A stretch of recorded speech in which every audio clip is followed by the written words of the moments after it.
What's up, and welcome back to Nowstalgia Pod, giving you another week of what's going on in pop culture. My name is Pat Sheehan, joined by my trusty co-host Dave Martin. Swagger Dave, what's going on, man? Not much, man. Summer, we're chilling, find things to talk about. Not too much, but MoviePass dropped a bomb on our heads when we needed it most. It's back. MoviePass is back. We're also going to be talking about a few albums today, as well as cleaning up our Westworld watching experience and talking about a movie I was able to make it to this weekend. If you want to hear all of that, the second it drops, hit that subscribe on youtube.com/nostalgiapod or go to our Twitter, search at nostalgiapod, and follow the link tree there to uh, follow the podcast anywhere you want to or listen to it any way you want to. But Dave, you're right. Movie Pass is back. The beta relaunch is dropping in just a few hours. We're recording this on Monday, August 29th. Very exciting. Movie Pass was a major part of this podcast when we first started off. How do you feel about it coming back? See, MoviePass was a passage of time, figment of our past. Not was not needing it to come back at this time because we've replaced it with superior services like AMC Stubs A-List and Regal Unlimited, and MoviePass deserves credit for kind of pushing the big theater chains to move into this kind of subscription model for movie going. And innovation was necessary given that movie going needs that jolt to keep people coming. Of course, people know this, but MoviePass itself fell by the wayside after what, about a year? A little less than a year, I feel like, due to just its unsustainability of its model, despite pledges to sell user data to sustain itself. And I certainly made the most of MoviePass while it was in its prime. That was a good time, 2017 into 2018. But alas, I'm an AMC guy now, so we thank it for its service. AMC Stubs List premiere, if I'm correct. But Dave, how many movies did you see on Movie Pass back in the day? Oh God, a ton, a I think ton. I saw over 50. I think you saw Yeah, like close to 100, right? think so. Yeah, Used it and abused it. We were part of the problem, but hey, if that's the model that they're going to put out, use it to the maximum that you can. Movie Pass is coming back in a different way, though. So there's going to be three tiers to this: a $10, $20, and $30 tier. In most locations, they say that the prices may vary depending on the market that you're in. And with each tier, you get a certain number of credits. Obviously, the more credits, the higher your tier is.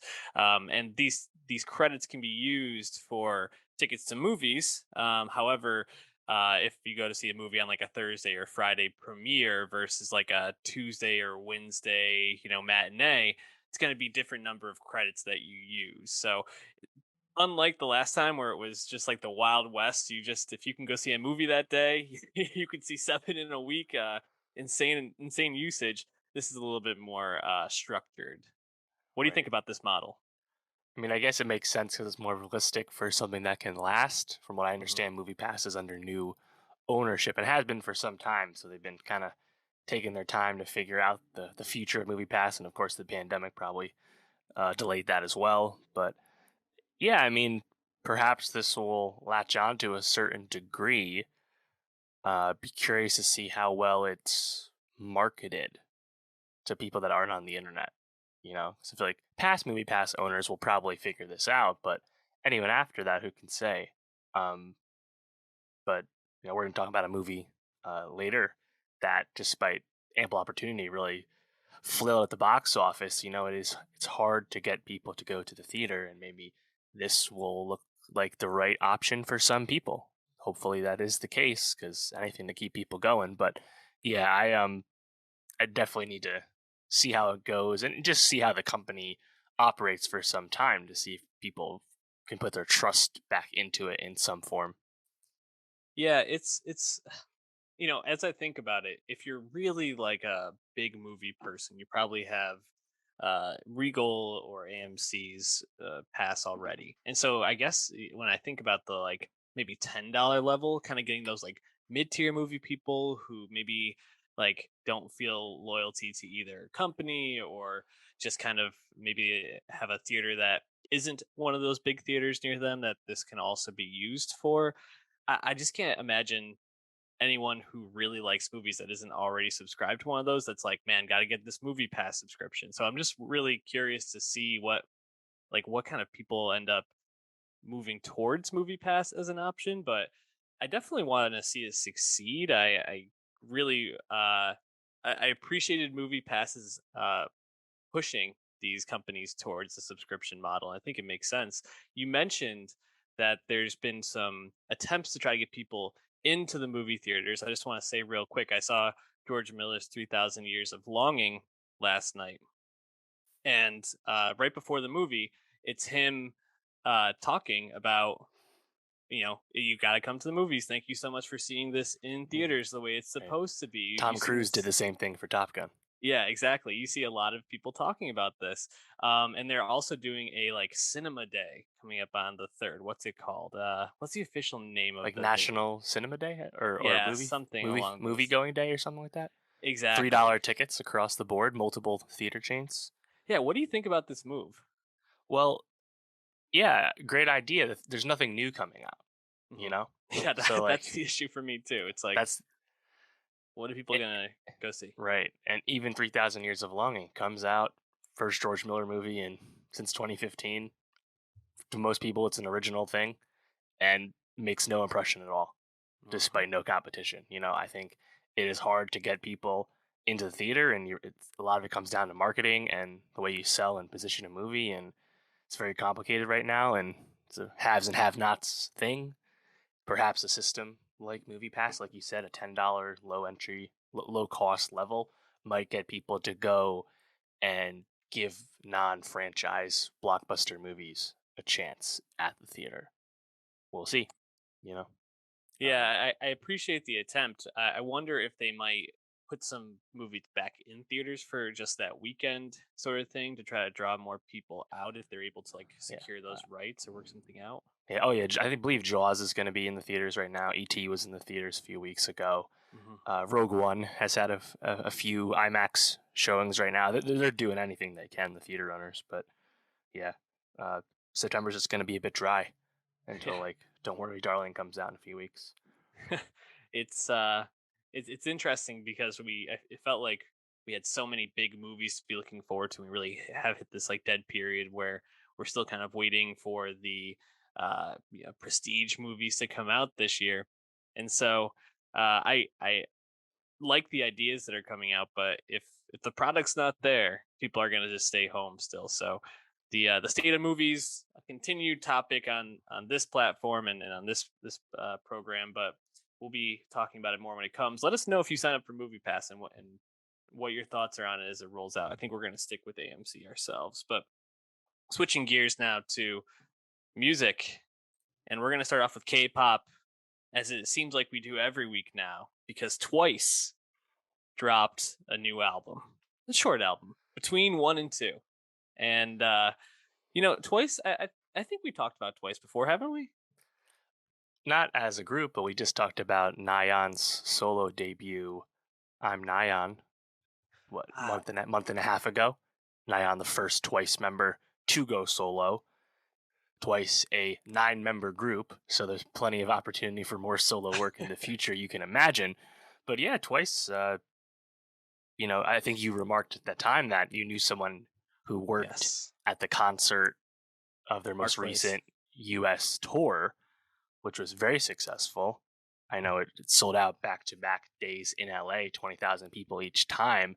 Twice is probably the second biggest female K pop group in the US right now, and also very prolific. I think that's what's so interesting about them compared to they've only been around 1 year longer than Blackpink, but while Blackpink has only released 30 songs to their name, this is Twice's 11th EP slash mini album, and they also have 3 Korean and 4 Japanese albums. Just completely different strategy. This is tons of music on a very regular basis from Twice, and this is the 11th EP, the 11th mini album between 1 and 2. So in a sense, it can be a bit overwhelming to just jump into a group with so much music out there. And I'm very curious what like hardcore Twice fans, the once. So I would love to know what they think of the 11th Twice EP. Hmm. I guess this was a good jumping in point though, because the group recently renewed their contracts with JYP Entertainment. All 9 of them renewed. So this is like the second act of Twice as a big blockbuster group. But yeah, I'd only heard some of their big songs to this point, but I did really love that Nyan solo effort. So, what did you think of between 1 and 2? Like many mini albums, a short listen. Yeah, only 7 songs. I thought it was pretty good. It's interesting because I think as people that listen to so much music every week, and just throughout the year, we tend to gravitate towards things that feel a little bit more edgy or weird or new in a sense. I think because we hear so much of the same type of stuff, and I found myself listening to this and being like, I don't know if there's anything here that's really like pushing the boundaries or like sounds super new, but it's all like pretty quality pop music, and I found myself like bopping along to a lot of the songs. So I kind of just left being like, this is a solid album, but I don't know if I like left feeling like this is anything that's gonna make it like an end of year list or be talked about beyond just the release. What about you? Yeah, I totally agree, and that's why I love to know what like the more hardcore fans think. Do they kind of have the similar feeling? Because no matter how much you love an artist, you know when stuff is just stuff versus like their best stuff, you know. Um, and because it's only positioned as an EP, as a mini album, there's not high expectations on this. This really just kind of feels like, all right, we re-signed. Here's our new thing, our new Korean thing. They just put a Japanese album out like less than 2 months ago too. So Yeah. regardless, yeah, I thought it was pretty solid. You know, I definitely liked the Nyan solo work more. I thought that was just really inviting for its lightness and its summery nature. I still really like Candy Floss and No Problem a lot from that. On this, on between 1 and 2, I think the lead track, Talk That Talk, is pretty solid as just kind of a fun uh pop single. I think the hook there right before the chorus, the "Tell me what you want, tell me what you need" part. I think that part is very catchy, and I love the performance in general of the chorus. Pretty solid, but also perhaps by the numbers. Um, on the more negative side of things, I thought "Queen of Hearts," the immediate song, I thought that one was like a bit overproduced, especially like on the hook in particular. Just kind of like a lot of noise there. Um, I think Trouble was pretty fun. Just the rap on that one, the bass, the kick drum and the bass really sound good there.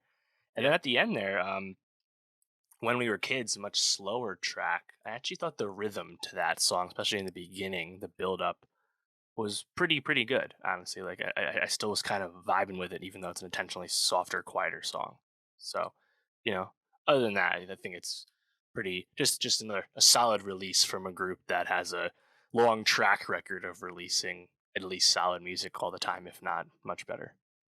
Yeah, I agree with all the songs you shouted out. I really liked on Trouble right around the chorus, the pianos around that I thought were Mm. super catchy and fun. Um, I agree with you about the rhythm on When We Were Kids. I thought that one uh, really stood out, and it almost gave me like or like mid 2000s like pop like feelings, like callbacks, like I don't know if like toned down Britney or like some of those like Hmm. softer like female pop songs around that time. I don't know. It was like really like touching on something in my brain for that. And yeah, Talk That Talk I think was my immediate standout. I love how K-pop seems to just always put like the bangers right at the start. They're just Yeah, like, here, we're gonna give you exactly what you want, and then you can enjoy the rest of the album too. But like, just so pull you with funny. that. So Yeah, good for them, man. yeah. I think that's right though. That read of it feeling more older because I think Twice generally their sound is a bit more traditional, a bit more throwback pop. They almost sound more like second generation K-pop than Mhm. some of their contemporaries these days, which obviously has worked for them. They have a huge fan base, so definitely looking forward to the next. I think Twice full length, in particular Korean full length, just to hear what's next. Because when you have this much music out and you've just renewed your contract, surely they don't want to just do what they've been doing, and what does that entail as a result? We'll find out. I'm sure in due time. They do not leave you waiting all that long. They do not leave you waiting all that long. We'll be adding a song from them to our Nostalgia Best of 2022 playlist on Spotify, so check that out.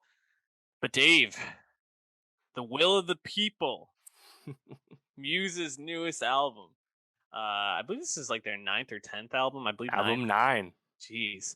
I mean, Muse is someone we've talked about, I think, once or twice. Hmm.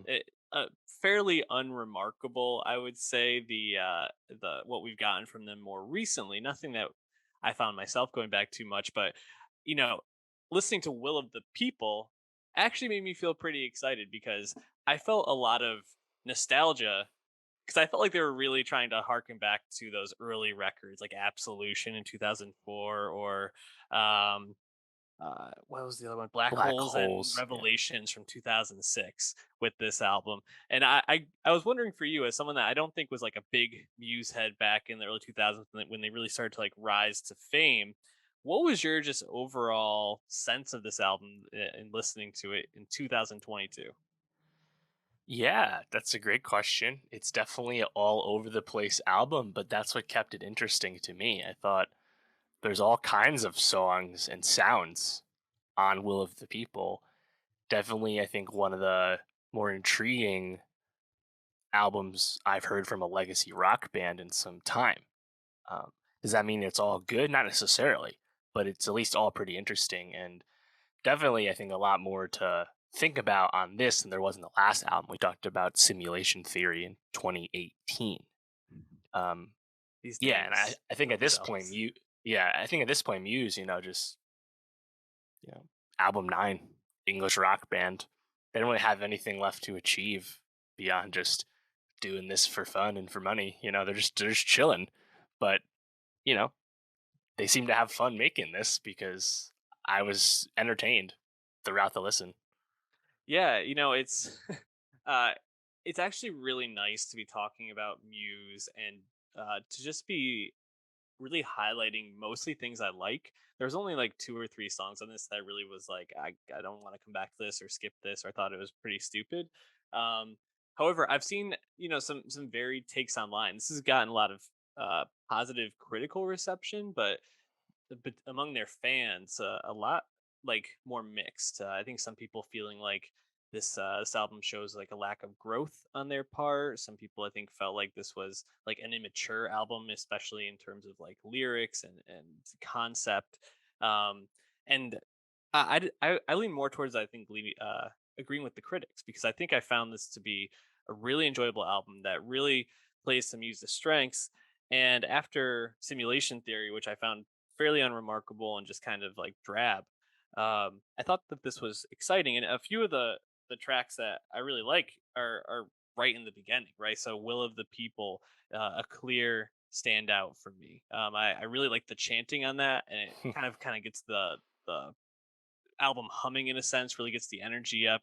I thought a few songs later, Liberation, which is like a clear Queen knockoff, just to be like a fun song, even to the way that they toned like the backing vocals on that. It was like this is just clearly trying to be Queen.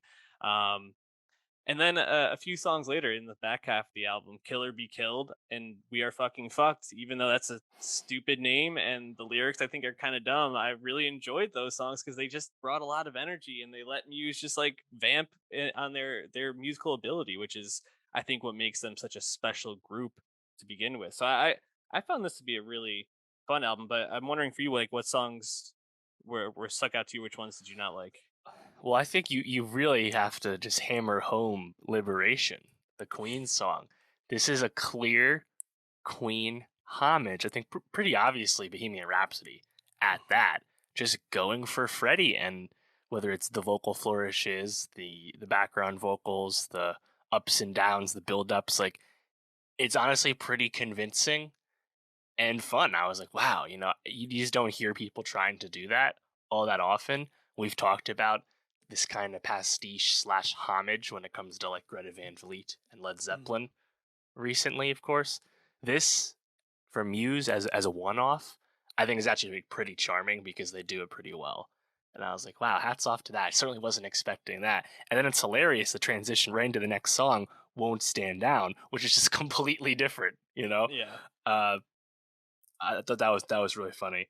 And then like later on, you have "You Make Me Feel Like It's Halloween," which you know I like the sentiment.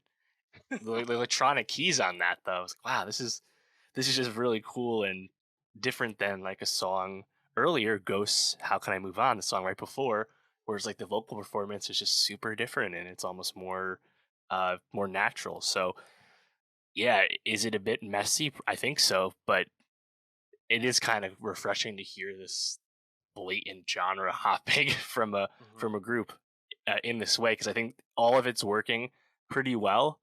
That it's not an issue. Like if this was kind of like super up and down with all this sound jumping, it would just sound like a group that doesn't really have a plan or know what they're going for. But I feel like they knew what they were going for on this, and it was pretty convincing. Yeah, it's fun to hear them just really let loose on some of these. You know, like a song "Killer Be Killed." I really love the drums on that. It's just fucking ripping the entire time, and they have pretty classic Muse flourishes. But Dominic Howard's drums are like the clear standout to me on that track. Um, I gotta say, you make me feel like Halloween. Uh, Not my favorite track, but I really enjoyed the guitar solo in the second half of that. And I think that's the thing is like when I think about listening to Muse when I first really started to love them, not every track I listened to from them I loved, but most of the time I left and I was like, well, there were parts of that song that fucking rocked. And that's the thing is I think you can kind of come away from most of these, save maybe like Ghost, How Can I Move On, and Verona's more toned down, although I do like Verona. These are just pure rock songs that infuse Muse's weirdness and they're like more like modern, like electric uh feel. And I think they pull it off pretty well. Um you know, I gotta say, there are some songs on this that are clearly trying to harken back to some of Muse's early stuff, like at songs off Absolution and Black Holes. I can agree with some of the I think criticism that it shows like a lack of growth on their part because it's like we haven't really been getting the numbers that we want. Let's go back to almost exactly what made us famous and what people liked. However, it still fucking rocks. So Yeah. it's like if it's still fun, is it really that bad? I don't know. Yeah, I don't really care about that all that much when we're talking about a group's ninth album. Sure. Like Muse formed in 1994. I think they're allowed to have hit their creative peak already. Like it's Yeah. not a problem. Yeah, that's an interesting thing to think about. Muse is going to be going on year 30 here in just 2 more Yeah. years. They're really a like mainstay rock group in the Right. sphere, but I feel like they're not really thought about that way a lot of the time. Yeah. Well, so I think they didn't really get noticed until like I think 98, 99. So not really 30 years yet in terms of people listening to them. But yeah, still I think they're kind of like deceptively long running band. You're right. People don't. I certainly don't think of Muse when I think of like '90s rock bands still around today. Like they Right. just don't come to mind. But they are one of those. Yeah, it's funny though because when you think about those groups that are still around and really like can draw the kind of the kind of crowd that Muse can, the only other one that really comes to mind for me is Foo Fighters Yeah, Chili and Peppers as well. oh, Chili Peppers, right? Right. They're Just actually more '80s, but yeah, I guess yeah. Well, both that's of them true. You're right. here. Yeah. So it's interesting to think about just how few of these big like long running rock bands are really around and Muse Yeah. like you said, I think Pearl see Jam, I guess, as well. yes. Uh, Yeah. Total oversight there, but Pearl Jam's another good one. Yeah. So, Still man, though, small group for sure. yeah. I would say if you like rock music, this is definitely one to check out. I think you'll find some things to enjoy, even if you don't love all of it. So, Yeah. any last thoughts on Muse? You ready to move on? Oh, does Coldplay count too? Are they late '90s Yeah, I guess they are late or '90s, but first album's 2000? All right, there you we're go. good. They're 2000s group. We're And good they on that make one. pop music now, so whatever. Oh man. I enjoy some of Coldplay's more recent stuff still, Yeah. but anyways, The check out music those of the reviews. spheres. Let's move on though to a Flatbush Zombie going solo. Meechy Darko, with I guess this is technically his first solo LP, right? He's had a few Correct. solo EPs, but this is the first time he's gone full album. And Gothic Luxury is quite the listen, Dave. Did you enjoy it? I did enjoy it. Debut solo album for Meechy Darko. I think there's a lot of hype anticipation for a solo Meech record from Flatbush Zombies fans. because I think Meech has always stood out among the three vocalists on Flatbush Zombies. He's always stood out for his very distinct voice, very gravelly, dark, deep voice. And on top of that, he has a personality to the way he raps, the way he performs.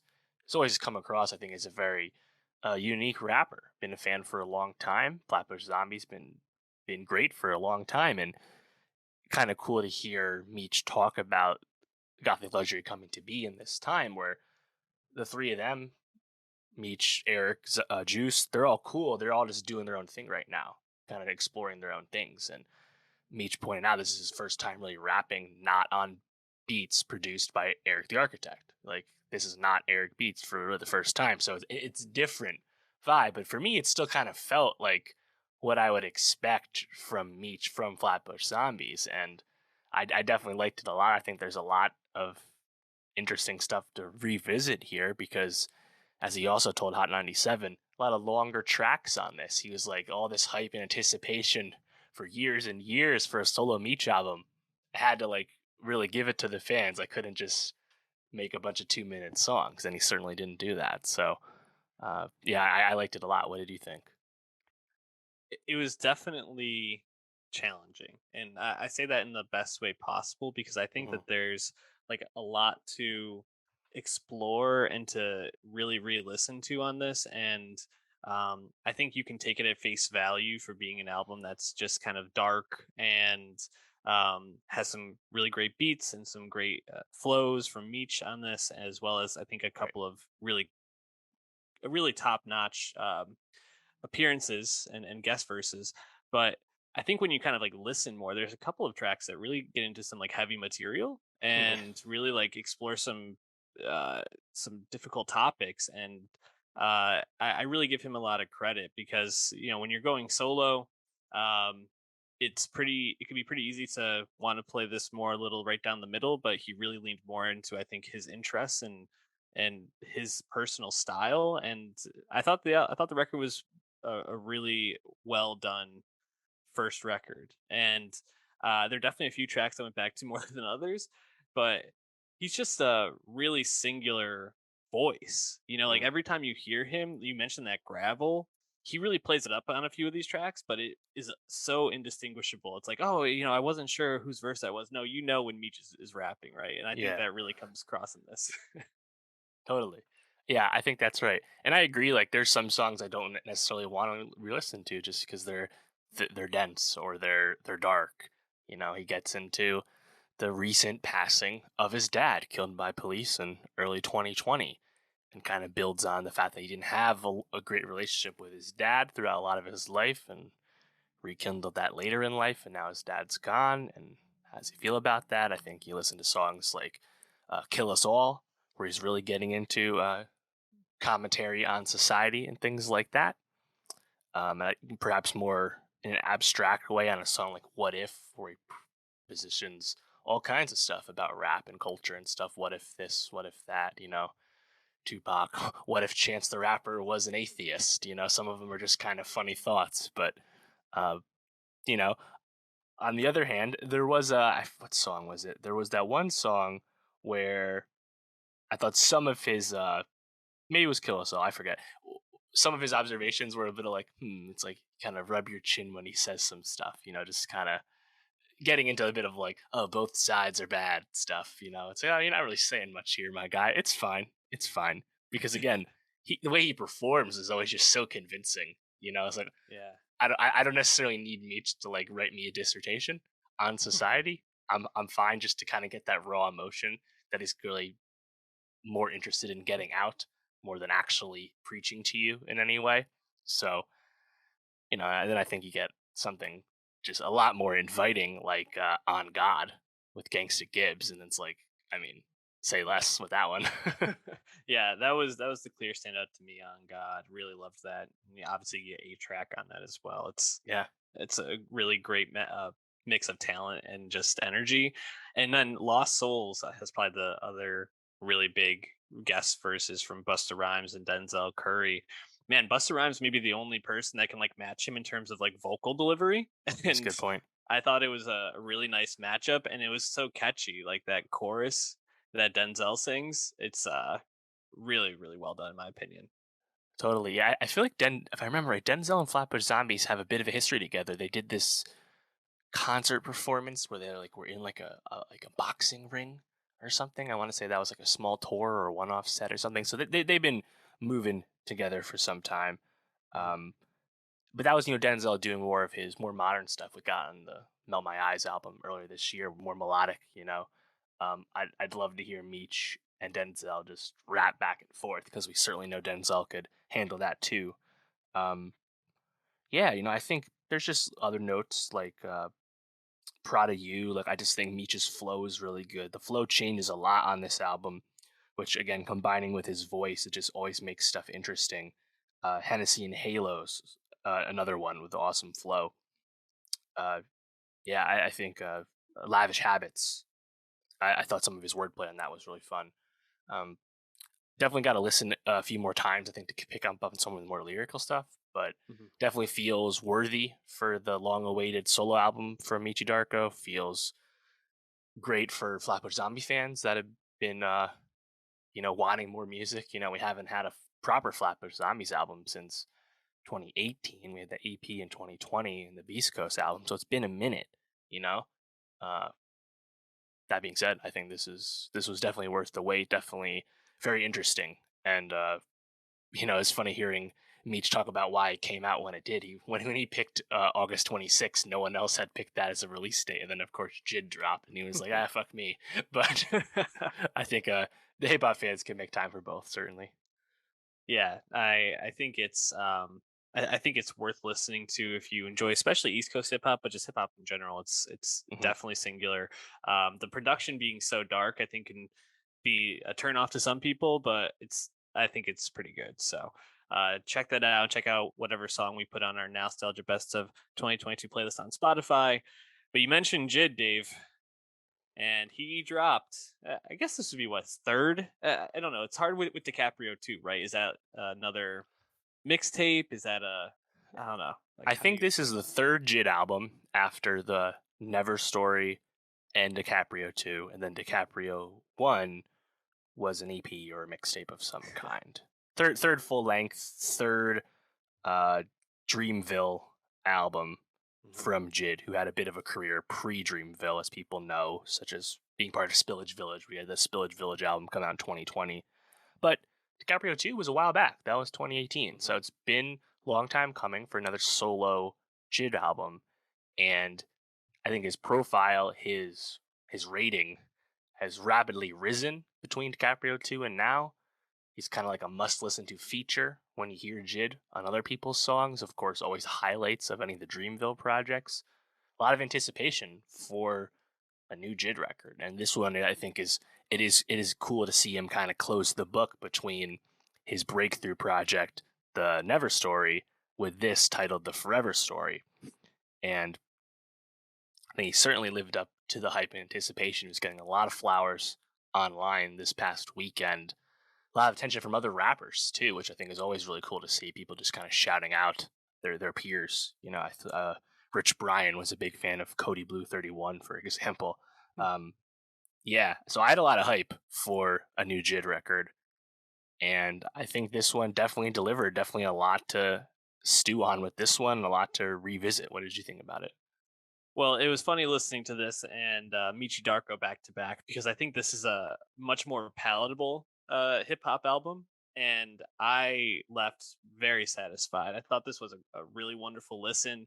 A few tracks that really caught my ear and stood out, and that I wanted to go back and listen to. I thought there were some great features, and I think just overall, like really I don't know, enjoyable vibes on this. Like I found myself really just enjoying this and enjoying the production and the beats and uh like a fully formed vision and execution on this in my opinion. Tell me about what you like. So it seems like you enjoyed it as well. Yeah, well, and I think sometimes with Jid in the past, and on this album, there are times where I think his performance, very technical, Mhm. capable rapper. He can rap very fast. There are times I think when he's rapping fast, and my eyes just kind of gloss over. I'm like, this actually isn't doing what you think it's doing. It's just kind of annoying.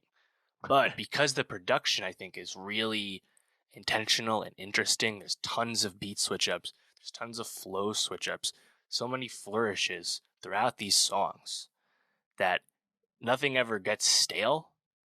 And he's switching up his performance so frequently that Mhm. even if I am starting to kind of drone out to, him rapping really hard or something, you'll immediately like snap out of it because he just is always keeping it moving, I feel like, with these songs. And that's what I think I liked kind of almost above anything else, whereas like there's just like so much change and so much forward momentum with the Forever Story with these songs. And I think it's just really fascinating to see these like really multi-layered tracks. It makes sense that this took a long time to come out because I'm sure tons of these songs took forever to finish because clearly just new ideas, adding ideas to old ideas, stuff like that. However, this was made, um, it's just more or less always interesting. To highlight that point about him like being technical and it maybe not working the way that you want it to, but then he kind of always finds a way to bring you back around. I think a clear example of that for me is "Can't Punk Me" with Earth Gang. K Tronada produced track, so it's Mhm. very singular sounding compared to the rest of the album. But that first verse, he comes in and he really is just so technically like delivering each bar, and it feels almost like devoid of like passion or excitement. But then he kind of starts to break it up as he gets to the end, and he really gets into this almost like Kendrick Lamar like delivery where he's rapping incredibly fast and like changing up his cadence. And I was like, oh, okay, I'm back into this now. And then Earth King comes in, and the whole energy of the song changes completely. But Mhm. I think that was a really great example of the point you were trying to make, and that does kind of happen a few times on the album. But I agree. I think like the guests that he has come on, the things he's rapping about, as well as the production on this, just always kind of sucks you back in, even when sometimes it might feel a little stale or like a little samey. So Mhm. I think that that's right on. One of the earlier tracks that really stood out to me was "Dance Now," Oh yeah. which is such a weird track, right? Like his like background vocals on that are so like pitched up in this like weird, Yeah. almost like Oompa Loompa like way, I'm right? And telling you, then dude, we need the Minions to remix that song. Those sound like the Minions, like with a deep humming voice. Wouldn't that maybe be it is. hilarious? What are their names? Kevin, like Bob or something? I Bob. don't know. Yeah, I've I never don't seen know. the Minions, but people know. Man, yeah, Yeah, Dance Now. What a great look for Kenny Mason, by the way. I'm really happy he yes. has the features on this because he definitely deserves more eyeballs. Yeah, and just the chorus on this is so fun. The delivery throughout, and like those background vocals that you talked about when they get into the I don't know why it just like fits so good. And so I really loved that song. What other songs stood out to you from this? Yeah, well, I think the early single is a lot of fun. Surround Sound with 21 Savage and Baby Tate. Just kind of fun, Southern rap right there. People know how good 21's been lately.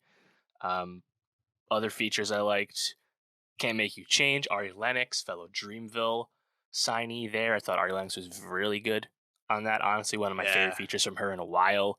She has an album coming out in I think 2 weeks. Very excited about that.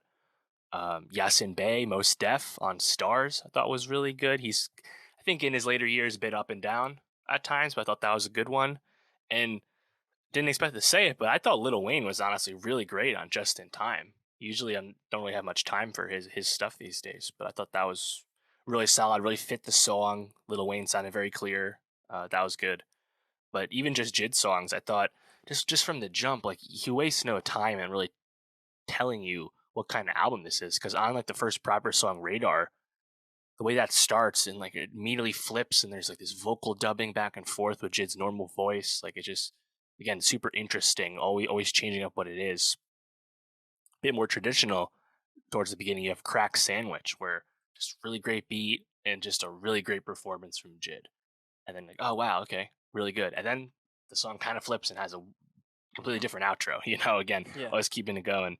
Uh, some of his lines I think are just really funny. Obviously, when you're this kind of technical rapper, you can say all kinds of shit. I don't know if he gets super political on this. Certainly not as specific as Meechy Darko was at times on his album, but still, little lines here and there, like on Money, where he's like, "Fuck Hulk Hogan" and "Fuck Joe Rogan" because it flows, or however he Yeah. says it. Stuff like that coming in quick. Yeah, Yeah, there's just a lot of enjoyable stuff. there definitely is. One of my favorite lines actually came in "Can't Make You Change" with Ari Lennox. In the first verse, he's talking about you can't change a person playing games, girl. You should find a sub music child, or Little Wayne should teach me how to love. Just like a great callback Yeah, to a right. like forgotten Lil Wayne song, but Yeah, just I music don't know. Soul Child, but Yeah. yes, yeah, yeah. I heard that one too. That was good. Yeah, I enjoyed that, and yeah, I just really like was thinking about Jid's like standing right, and like as you mentioned, he hasn't like put out a lot of solo stuff obviously in a while. Been doing some stuff with Spillage Village. In a sense, like when he first like really like came onto the scene, in my head, I feel like it was like him and Corday felt like Mm, the people coming up in that Kendrick Lamar lane that really could like hop off in that sense. But Corday's had some albums that I think people could debate, but I would say have been fairly disappointing to yeah, this the last extent. one for sure. And Jid not putting out a lot of stuff. I mean, he sounds a lot like Kendrick Lamar at times on this, and I Hmm. hate to like keep like putting him in that box because he's no one's Kendrick at all. But where do you like to see him in terms of his stature in the rap game right now? Yeah, I kind of view him as a probably marginally more popular Denzel Curry in terms of the Hmm, way people like him and think about him. it's interesting. Jid's kind of relationship standing with Cole, I think, really benefits him because he's kind of risen up as the most significant rapper on Dreamville after J. Cole.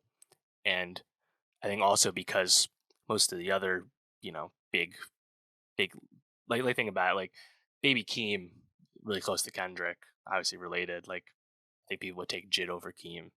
Drake has never really had anyone through OVO Hmm. reach this level either. Um, Now, whether Jid is able to get out of the Cole shadow and also get out of the Kendrick comparison shadow, I think the Kendrick comparison shadow is going to be a bit more challenging because you can still Yeah. hear it on this album. Oh yeah. But he clearly has, I think, blossomed alongside Cole to the benefit of Cole, Cole helping him, all that. So I think he's definitely his own man in that regard. But, I think at the end of the day, even though he's an Atlanta guy, even though he's making Southern rap, I don't know how mainstream he actually is. I want to see how successful this album is with its first week, just because he does feel out of place when you think of like your little babies and your futures and your other Atlanta stars. Then again, he does have 21 on this, and they sound great together. So Jid's really good. Certainly deserves that more mainstream look, but he's also not making music specifically like targeting that either. I think surround sound's the closest you get to that. But other than that, like these are very dense, complicated, varied, multi-layered songs that's intentionally not going to be for everyone. So it's interesting to think about his status, but I think definitely his popularity, at least on the internet, has risen tremendously since DiCaprio 2 came out. Yeah, I think to your point about Kendrick and that comparison, it, listening to this almost made me appreciate Kendrick more because of how much Kendrick is able to use his vocals to Mm, make it feel like there's so many more people on the album than they are, and like yeah. it's just was like damn, like he's such a singular artist. But I I I thought the Denzel Curry comparison is interesting, right? Because I don't think of them as similar artists, but I do agree that they're probably similar in certain terms of like stature and popularity. I hope that this gets some love this album because I definitely think it's his best work to date, his singular work to date, and Hmm. I think there's a lot of room for him to continue skyrocketing if he can find that audience. So I don't know, an artist I definitely like, want to see more success for him for sure. Yeah. Thinking it's got to be a top 10 rap record this year so far, I have to Hmm. think. I like the Vince Staples album more than this, but um, I think the Kendrick album is just more accomplished. But after those two, it's a bit of more of a conversation. Have you So have you found yourself going back to that Kendrick album? no, I haven't. Me neither. Apart from a few songs like Father Time, Hmm. I haven't. But we kind of nailed that at the time. We're like, Right. this was an album for him. This was True. a piece of art, that is effective, I think, at what it's trying to convey, but it is also by no stretch damn. It is not No. accessible. Yeah. So it kind of makes sense that it didn't sell as well and didn't stick around as well because that's just not the kind of music it is. And I'm pretty sure or album 6 from Kendrick will be a bit more inviting. So TBD Yeah. there. Yeah. I mean, just even reflecting on like what are the other like hip hop albums that really have like taken over the year. I mean, Megan, I guess. Yeah, it just came out. Megan Um, just came out. Do you put Beyonce's hip hop? I don't think so, right? no, I wouldn't. I mean, No. there's like smaller stuff, right? You have the Earl album, you have the Denzel album. Hmm. Vince is number one for me. Um, but yeah, I mean, we haven't had. Oh, and Drake didn't release rap when he came out music this year. So I remember Drake. I just not worth mentioning in this conversation, in my right, opinion. and like a lot of the other big guys have sat out this year so far, and apologies to Future, but that one didn't compare for me. So Yeah, I yeah, mean it's a good one. interesting hip hop year for sure.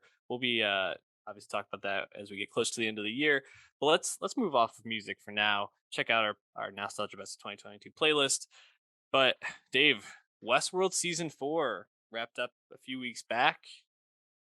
We're just getting to it now, as anyone that's listened to the program for our Westworld takes in the past knows. Not the biggest Westworld fan. So season 4, we did our episode 1 and season 4 preview. Um I was not optimistic for this season. I thought it was going to continue going in a direction that I just could not comprehend.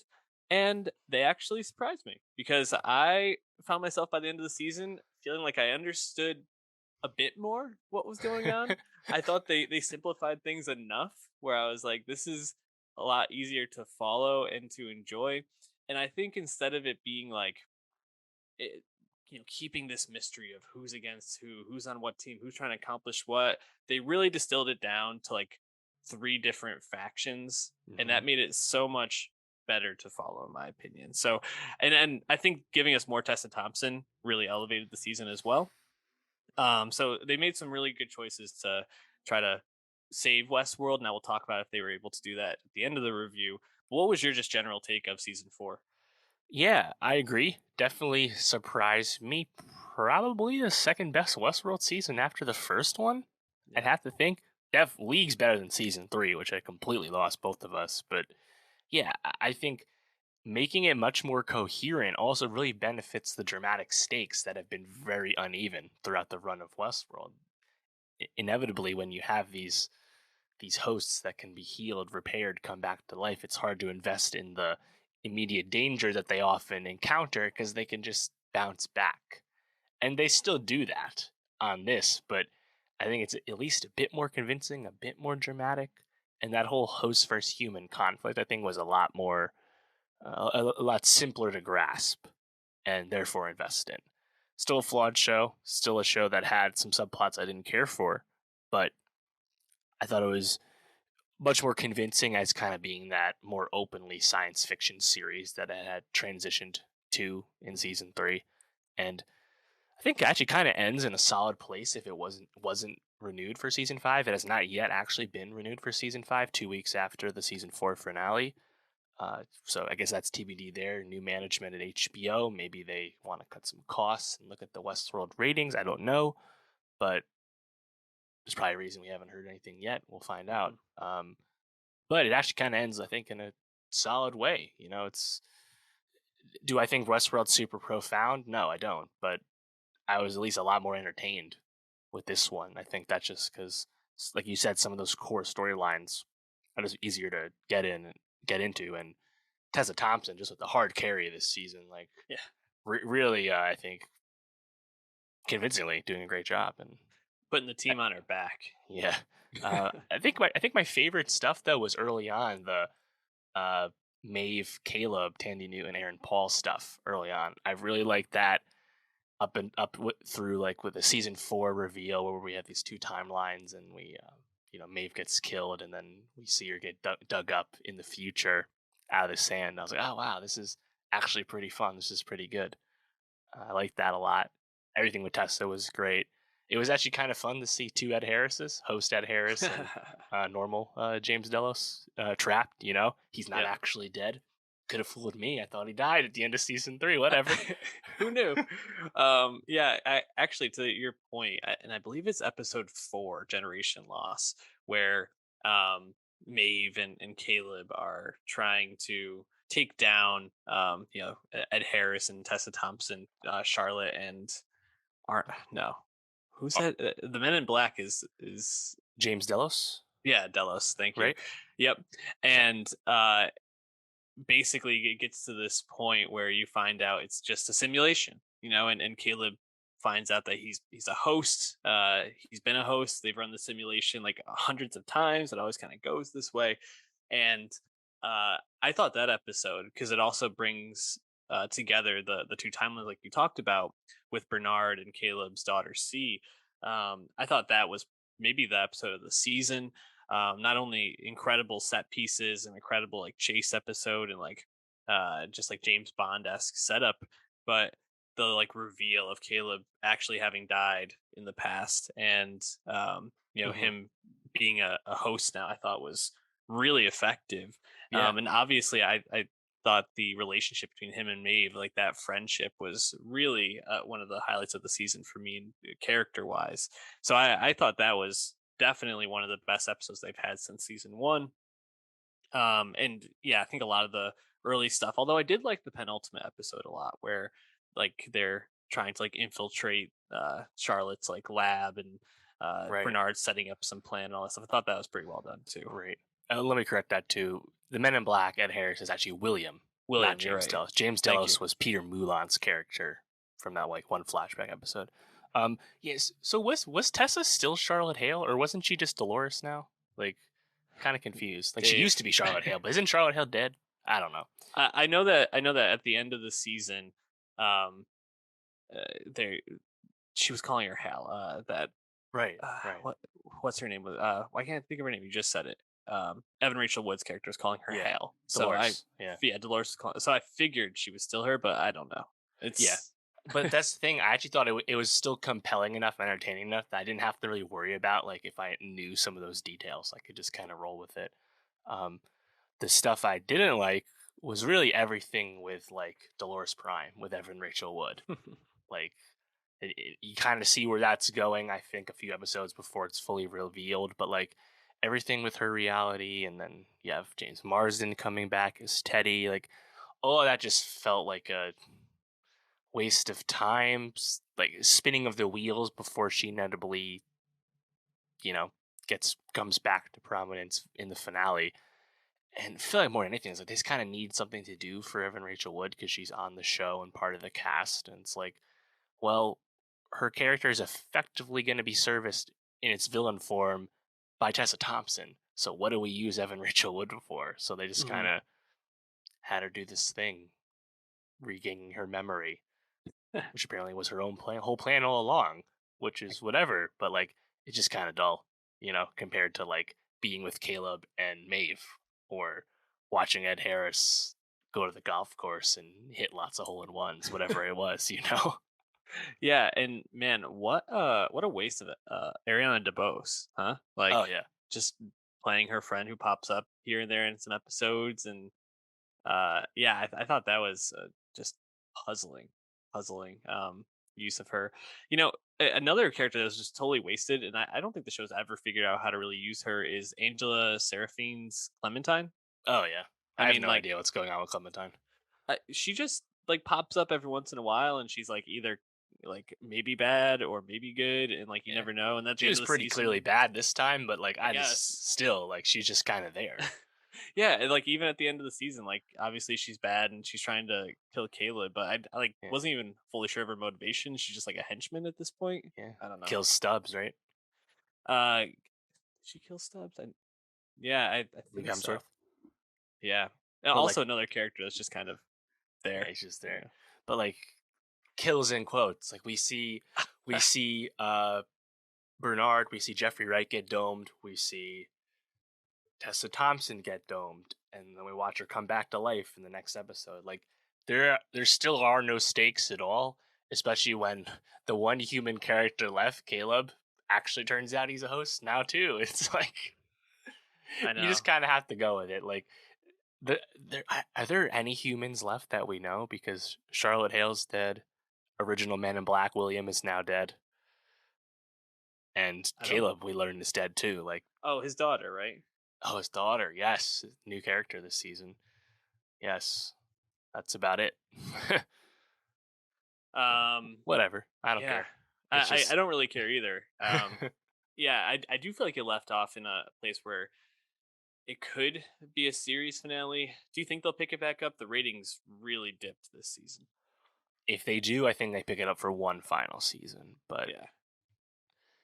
it is kind of there's something about the show that even though I haven't liked it more often than not, it just kind of has been fascinating to watch and think about through its many iterations, and just it's just kind of like a beautiful mess half the time, despite a wealth of talent on the screen and behind it. It's just like, huh, what is going on with this? But on its face, it's very funny just to reflect on how far Westworld has come since 2016 when we watched season one. You know, it's just so much more different.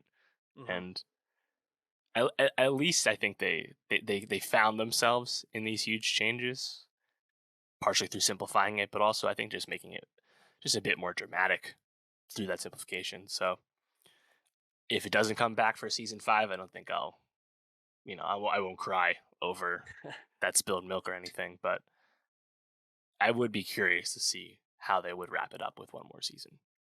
Yeah, and I wonder how many of these characters would actually come back. Because at this point, I mean, like you said, is anyone actually dead on this show? But at the end of the season, you see Charlotte Hale or the host take the mind out and crush it, right? So, I mean, Evan Rachel Wood is there. Everyone else, I think, is gone except for C. So, is it going to be like a C versus Dolores type deal? Like, I don't know. Well, and that's the thing too. Like, did we not see a new version of Maeve this year? But like her host brain is new, right? It's like a new version, but like Right. it's still the same actor to the Yeah. viewer, and more or less feels like the same person. Hmm. So even if they're not technically resurrected, it feels like they are. So I would assume that we would see some familiar faces via that manner if there was another season. Well, Westworld, drop us your thoughts. I hope it gets a final season. I hope it gets to wrap up the way that it intends to. But we'll see if that happens. Let us know if you enjoyed it or not. But Dave, we're gonna wrap up today. This is funny. If you're watching on YouTube, the poster I have behind me, it's like I'm in Tilda Swinton's position on the poster for 3,000 Years of Longing. George Miller, the Mad Max Fury Road director, and Mad Max just in general director, Yep. um, dropping his first movie in 7 years. Yep. First since Fury Road. Been a while. And it's this adaptation of a uh, short story from the 90s Hmm. called the Jinn and in the Nightingale's Eye or something Yep. along those lines. 1994. And really, I think the what brings you to this movie is you have George Miller, you have Tilda Swinton, you have Idris Elba, and that's the setup right there. Kind of being billed as like adult Aladdin type of thing. Right. I think some people comparing it to Everything Everywhere All at Once, which I Mm. don't think I would put it in that realm. Um, but it's definitely got um, a lot of interesting themes to it. What I was most surprised by with this movie, and I'll start there and kind of move forward. George Miller, obviously lauded for being such a great action film director. Yeah. This movie has almost no action. In fact, a lot of it is Tilda Swinton and Idris Elba talking in a hotel room for about the first hour or so, and now it has flashbacks to other stories.